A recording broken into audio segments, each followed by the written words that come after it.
you later. What's up, everybody? Welcome to the Loud Spot. I'm your host, Sebastian Cosby, right out of Oklahoma City. I'm hanging out with a band from the LA area called AEGES. What's going on, fellas? What's up, man? Thanks for having us. Absolutely. So AEGES has been around for what, like a decade now? For the AEGES? Not quite. No. Close. How long you guys been playing for? Almost. We started at the end of 2011. Okay, so we're getting there. Okay, yeah, you guys are getting there, and you guys formed in Los Angeles. And how now? When I first heard AEGES was coming on, I was thinking, man, I know that band. I know that band. So tell us a little history about your band and what the band has accomplished. So like I said, we started in 2011. We've had a couple of member changes, but when it started, it was basically Tony and I are the original guys. We've been in it since day one. But our original drummer was this dude, Larry Herwig, plays in a band called Pelican, and Mark Holcomb, who played in a band called Undertow, old school hardcore guys. And we kind of just got together into 2011 wanting to do something similar to like Quicksand, Hum, Queens of Stone Age kind of stuff. That was just like the initial, like, guiding point. And then once we kicked things off, we put 2 records out on the Mylene Sheath, which is currently defunct. Probably forever. And after that, third record, I guess. What up, Todd? Third record, we signed to Century Media, another Century, Sony, Red, whatever the crap it was. It kept changing to a million different labels. But that's when we got our first producer, worked with Bob Marlette, who did Shinedown and Seether and stuff like Black Sabbath, stuff like that.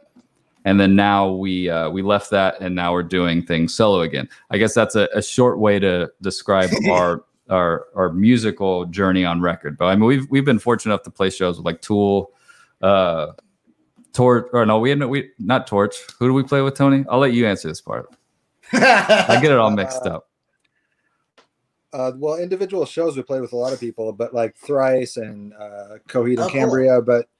We toured with Chevelle and Local H. Yeah, we play. I mean, we've had a lot of great shows that we've been fortunate to do, and some great tours. Yeah, but it's it's a tough business, and we haven't gotten to the point where we can headline our own tours. So we have to rely on the good, the generosity of others who like our band and want to take us out or want us to open their shows. Right. I do want to give a shout out real quick to Todd, who said hi. His son, who's 11, just actually recorded a song with a buddy of mine and me, and so we're going to put that out. So shout out to Sean and Todd for doing that for us. So yeah, so you guys haven't headlined your own tours yet, but you guys have toured, I would assume, all over the world, right? We haven't been outside of the U.S. Unfortunately, This band has been U.S. only. But we've toured quite a bit. But I think Tony and I would say that we'd like to tour even more. Because that's why you get into it, so you can tour and meet people and grow your fan base. Yeah. What's the longest tour that you've ever been on, like days wise? Me personally, or AEGES? I guess both. I guess yeah, whatever. I think the longest thing that AEGES was like 2 months, maybe. Not quite 2 months. We've never done super long ones. Am I right, Tony? I mean, the longest one I've ever done was 2 months, and that was in a different band. I don't think AEGES has done ever more than 5 weeks, but I'd have to think about that. I think 5 weeks is probably the longest AEGES has ever done. That's still a long time to be on the road. It's pretty long. Yeah. I mean, especially like when our booking agent would always ask like if we want to do days off or anything like that. And ideally no days off, maybe like 1 a week if you have to, but hit it hard, keep going, and then get home so you can just knock it out as quick as possible and then do it again. The longest one I think I've been on as just an artist in general was almost 6 months, I think. And it was originally supposed to be a month. Or 4 weeks. It was supposed to be 4 weeks. And things just were snowballing, and so just kept going. Yeah, dude. So when I was on Facebook, I went to go look up your band name, and I found the Facebook page, and I was wondering how in the hell did they get the A and the E like on your logo? You have the A and the E kind of together. I was like, how the hell did they do that? And then I went on my phone and I went to go send a fake text message to like person X, you know? And if you hold down the A button, you actually get that A and the E symbol. What language is that? What is? I guess is that a symbol? It's a Greek letter. Okay. Right? Okay. Tony, I knew Tony's grammar police and more. I knew at one point where it came from, but it was basically when we were starting the band. It was just AGES, like the normal way to spell ages. And there was 2 different bands that contacted us that already had that name apparently, and were threatening stupid shit. So, but they had been defunct for a while. They're just a bunch of douches. Should I watch my language on this? No, okay. No. Tell us how you really feel, Tony. So basically, let it out. I'm not going to get gratuitous with it, but I'll speak freely. Let's just say that. Fuck those guys. And so we talked to a lawyer, and the lawyer said, well, if they had the name before you, if you guys were to ever do anything, they would probably have a case if they wanted to sue you. So maybe either change your name, or if you really like AEGES, just find a different spelling. And my girlfriend at the time said, hey, what about this cool thing? It's from, whatever. And I'm like, hey guys, my lady just recommended this thing. What do you guys think? And everybody's like, yep, looks cool to me. It's cool. And the biggest regret of it is that Sharon knows one what's thing up. we didn't think about is if somebody is seeing it for the first time and they don't know our band, and they see the letters AEGES, no one on earth knows how to pronounce that. What the hell is that? So now that's what you were asking me earlier. Like, how do you pronounce it? So. Well, to be fair, I did say it is pronounced AEGES, right? I did say that. I didn't. Yeah, I did. So I guess people probably say AEGES. Yeah, AEGES, AEGES. It's so stupid. I really wish we would have done it differently, but it's too late now. Too late. Yeah, you can't go change it. We're stuck with it. At this point, you can't change it. Yeah, exactly. I still like the way it looks, but yeah, I was unpleasantly surprised with how uncomfortable people were with the spelling and how like it would affect so many people's pronunciation. I thought people would just ignore it and be like, "Oh, it's AEGES," Yeah, no. I think it looks freaking cool. No, I think the way you guys spell it looks cool. Like it stands out.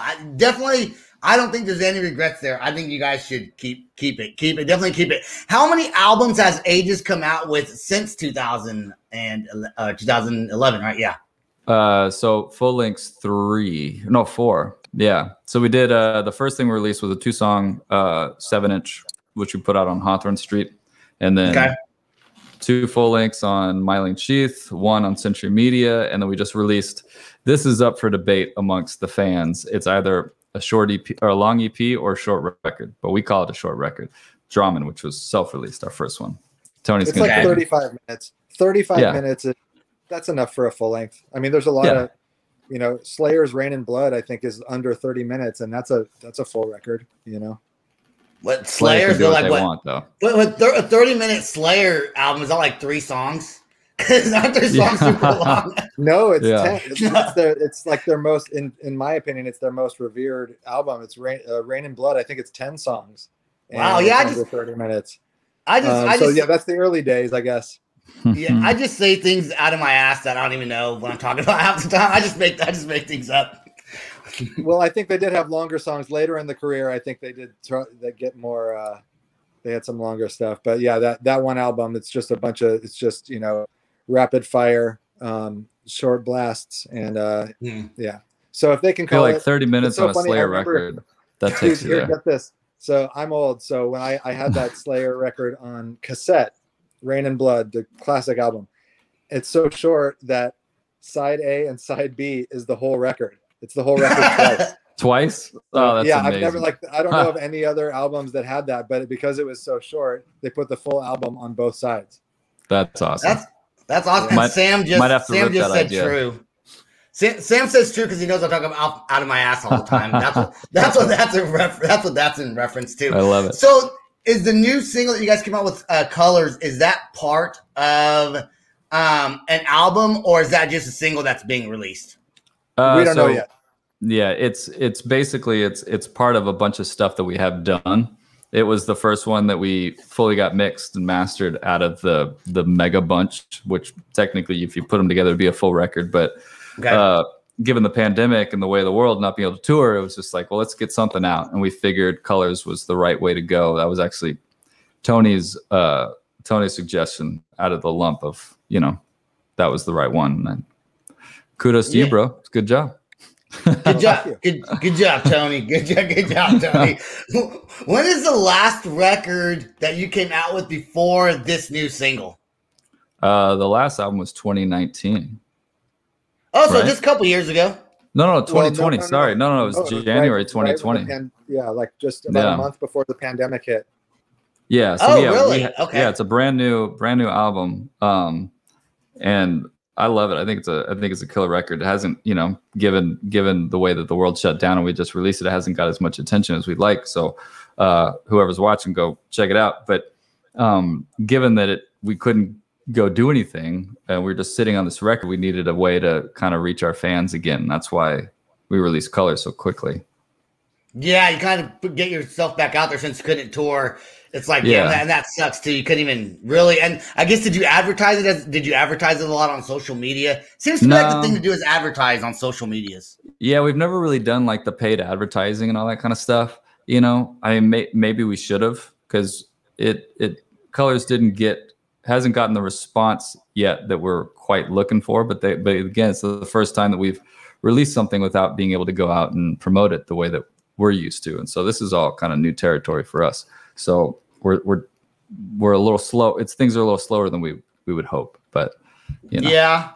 Well, let's go ahead and play Colors right now, and then let's talk about the music video. Cool. Let's add this. All right, here we go. Cool.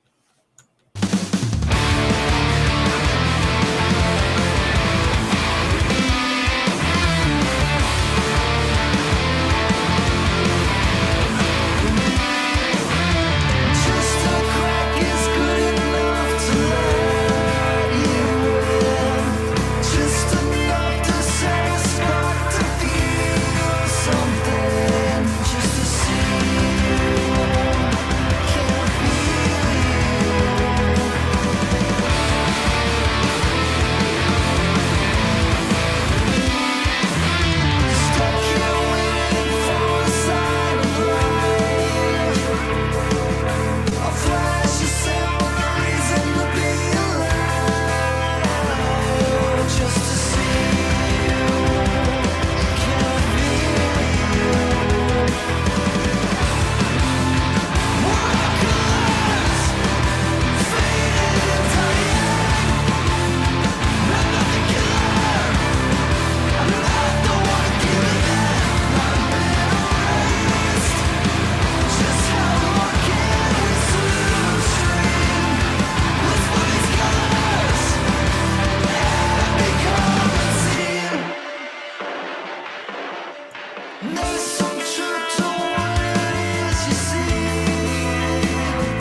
Dude, I gotta say that I love the guitar in that song. It sounds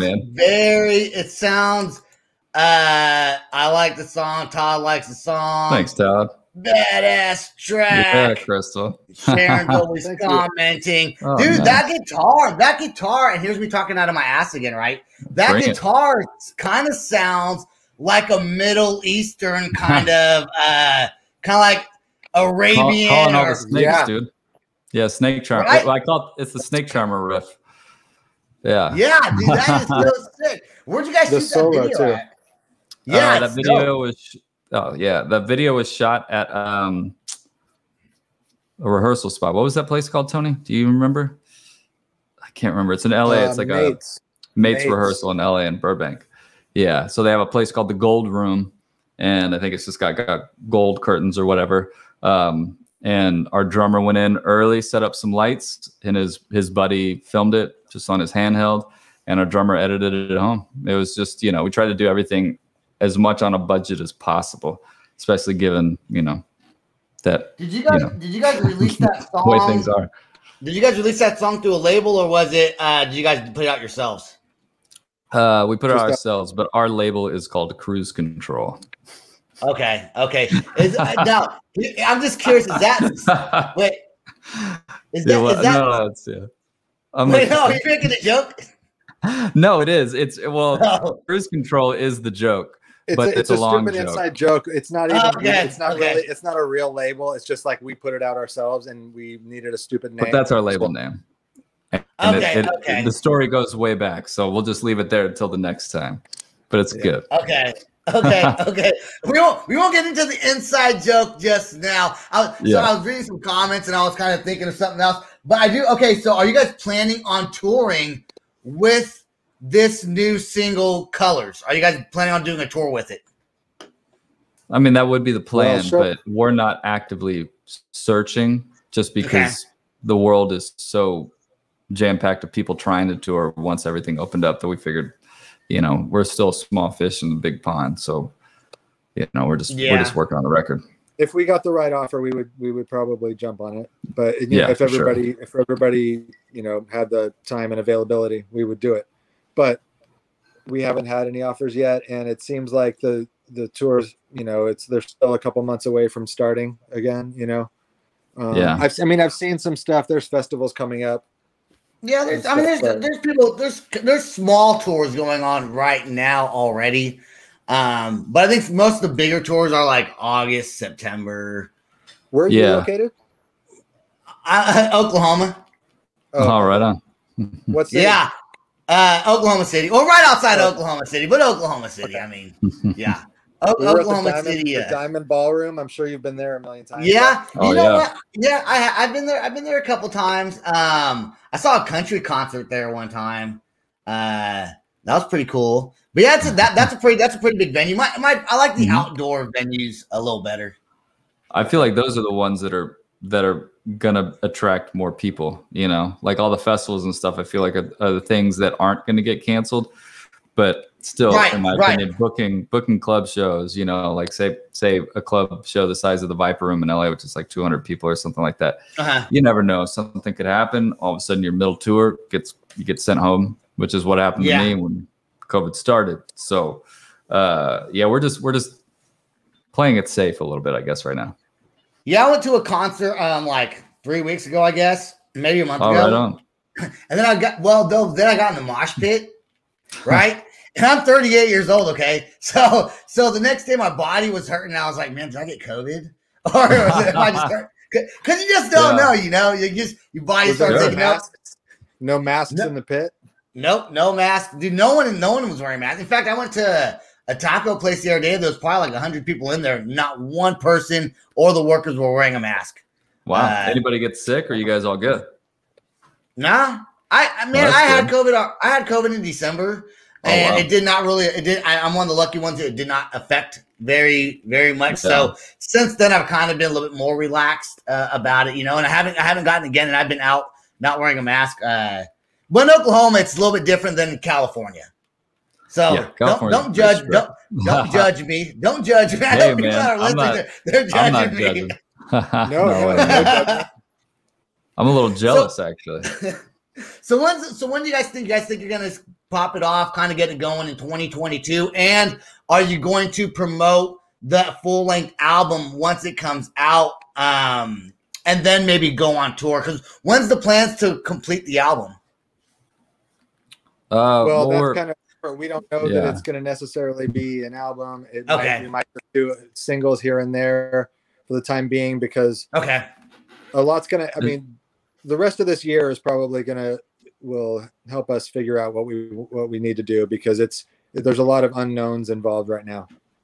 Right. Yeah, we definitely want to be out there, but like Tony said, it's like if we're not going to put ourselves out there and just start touring just because we can, and the world's open. But if the right tour comes along, we would gladly say yes and go out there. And so if that happens and we have this collection of work ready, then we might release it as a full length, but it's not looking that way at the moment. So potentially singles until the world really opens up and we get back to normal. I hope that happens sooner than later. Yeah. Mask is not enforcing them. Oh, Massachusetts is not enforcing masks either. Anyways, okay. So let's talk about your merchandise and where can people go find your merchandise to find some AEGES. I'm gonna have to go buy a shirt because that I love that A and the E thing. I really do. It's very eye appealing, I think. Oh, cool. Right on. Yeah, we've got so most of our merch, as far as like the clothes, is on Big Cartel. You got it, Crystal. It's coming at you. So the Big Cartel one, I think, is ages.bigcartel.com. I believe. If it's not, then it's agesband.bigcartel.com. That's where you can get all our shirts and stuff like that. You can even buy the vinyl and the CDs on there too. But then for music is Bandcamp. So ages.bandcamp.com or agesband.bandcamp. We have both. So those are the two places to buy merch and CDs and whatnot. And if you have problems finding those, you can just do agesband.com, and I'm sure it's all linked up on there. Did you guys make a specific number of vinyl track, or not vinyl tracks, I guess just vinyl records? I guess for the single colors, is that right? We're not pressing the single. We would probably press it with a collection of the other tunes. You know, I had Dramen over here. I have the CD. It's over there. Well, I'm hooked up. I'll grab it in a sec. But yeah. Okay. Now, if someone orders, so the vinyl's not out yet, but there's previous vinyls that are available. Is that correct? Yeah, we have Dramen, the record that came out in 2020. That one's available. Here, hold on. I'm going to disconnect my headphones and just grab this real quick. Okay. Tony, I'm going to ask you a question. Yes, sir. You wrote an album, the single, pretty quickly after the album. Was it hard for the band to come up with new songs right away after? Well, what happened was it's funny because the drums, and actually it was just the drums that was done.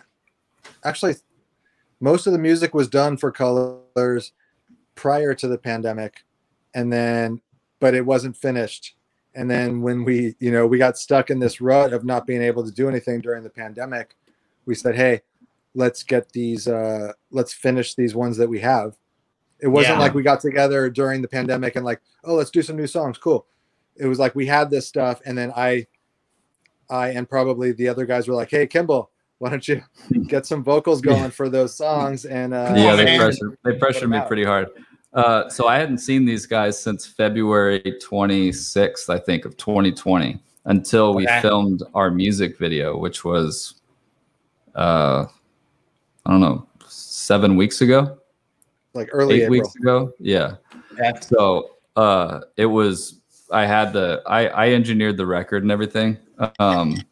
And so cool. So I have a bunch of, at least the right amount of gear here at home to finish, like all my guitars and vocals or whatever else I hadn't finished. And so these guys got on me, wrapped it up. But this is just the CD version. I have the vinyl, but it's up in the closet. But that's available. That's the last one that came out in 2020. There's everybody, the dudes, the dudes in the band. Yeah, and this was this was the major label record, which we have them, but we're not allowed to sell them on our website. Oh, that's jacked up, man. We're not. But you can buy. No, I don't think we can. We can buy it. We can sell them at shows. Yeah. Good thing you didn't get on there, Tony, and start promoting it. Yeah. Well, yeah. they're expensive. Like this might be the last of them because getting more CDs from Sony, it's like it's almost not worth it to buy them from Sony and then it's like going to Empire Records and buying your CD and then trying to resell it from there. Not really. So wait, so what happened? So but do you Tower actually have Records, to go... Empire Records, a movie, best movie ever, one of them. So did Sony actually at least give you like a set of CDs that you can have to be able to sell? I think they give you like 50 or 100. They don't give you that many. Okay. But yeah. Yeah, when it first comes out, you get a small amount. Let's say maybe 100 or 200 or probably 100. But then after that, you have to buy them at wholesale. But that's most labels do it like that. But Sony did too, as far from what I remember. We're not talking smack on those guys or anything, but it's just no. It's bigger company, more price. It's when you're going out and you need to like buy some to have for the tour or whatever. The different labels have different prices. So some of the indie labels, maybe like in fact, one of our, I don't know, there was quite a disparity between the prices from the indie label to Sony in terms of our price to buy some more to sell on the road. So it's I know a lot of people don't think about that kind of thing, like, oh yeah, you're selling your CDs on the road or whatever, but it's like we actually have to buy those from the label at wholesale. It's like when you sell this for $14 at the merch table and this one's $8, and they're like, why is this so expensive? It's like, I mean, it's the unfortunate reality that we have to sell it just to make the same amount. You know what's messed up though is I don't know this, but I would assume that Sony gets a better deal on the CD's cost anyways. It's like the indie labels getting it to you for cheaper, but they're probably paying a little bit more. And so they also have a lot less people to pay though. Oh, that's true. That's true. So you're right. That's all right. You can't completely hate on it, you know. You're right. No, I agree with that. Definitely different. It's a whole different playing field. There's so many more people involved. Like whenever we would contact our old label, it would be like us and the label hunter. When we would contact people at Century or Sony, it would be every single email would be a different person. There was like hundreds of emails. We were trying to get a hold of something. It's like, oh my gosh, who's this person now? Okay, all right. So you just bigger place. I'm glad you said that, because if you didn't say that, people are probably going to be hitting me up. So, well, that's because there's more people to employ, you fucking son of a bitch. So, thank God you corrected me, and I agree with you. And I agree with you. Yeah. All right, guys, we're about to get off here. Is there anything that I didn't say that you want to bring up about the band? Just anything at all? Just to plug the sites and everything. Just to tell your friends, if you like the single, go check it out. Add it to your Spotify playlists, all that stuff. Stream it, buy it, share it, and then keep track of us on Instagram at AEGES Band, Twitter's at AEGES Band, because like Tony said, if we get the opportunity, we'll be out there to see everybody. Yeah, come to Oklahoma. I'd love to see you guys play in Oklahoma. I will go to a show. All right. We will do it. Tony, did you have something you want to say before I let it go? I think Kimball covered it, but we would love to see you in Oklahoma. All right, perfect. All right, guys. Hey, I don't want you guys to go anywhere just yet. Stay right there. I do want to thank all of our listeners who listen to The Loud Spot. Check us out on Apple, Spotify, YouTube, TikTok. I love TikTok, so go make sure you go check that out and subscribe to my YouTube. Subscribe to everything we do. Go check out our merch. Peace out. Rock on. Much love, and we'll talk to you guys later. Stay right there. This is the Loud Spot outro by nothing short of tragic. Is this all talk with no action? No. Is this my thoughts with distraction? No. Is this what I bought that's in fashion? Or is this the Loud Spot with Sebastian? Yes. Does nothing short of tragic have its back again? Yes. Does everything that's good really have to end? Yes. A pin post has a pin show, so to get more episodes, make an order, this is over. Thanks for watching our video. Don't forget to click the like and share button. Don't forget to go to our YouTube and subscribe. If you want to listen to our audio and pick up some cool merch, go to www.theloudspot.net. Peace out, rock on, much love.